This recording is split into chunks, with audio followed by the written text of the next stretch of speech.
You know, writers are in the business of selling lies, especially fiction writers. We make things up and we convince people that they're true. And unfortunately, decades ago, we convinced the world that there was such a thing as writer's block, that it was perfectly reasonable for a creative person to say, "The muse is not with me today, you must forgive me, I cannot work." There is no other profession on the planet where you're allowed to say, "Sorry, I'm opting out for the day." You can't be a cook, you can't be a bus driver, a teacher, a librarian, can't be any of those things. I just don't feel it today, so you have to forgive me. We made up this notion and we convinced the world of its veracity, but in fact, it's crap. Anybody can write at any time.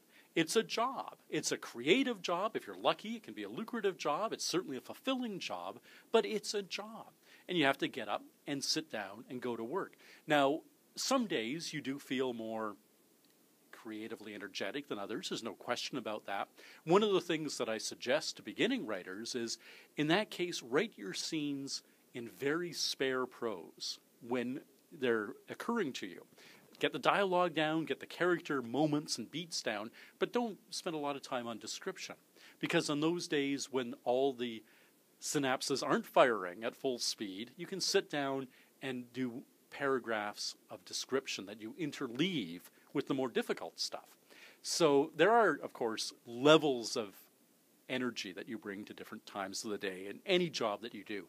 But this notion that writing is this magical, muse-driven thing that only happens once literally in a blue moon is pernicious, and it's very damaging for writers to buy into that myth.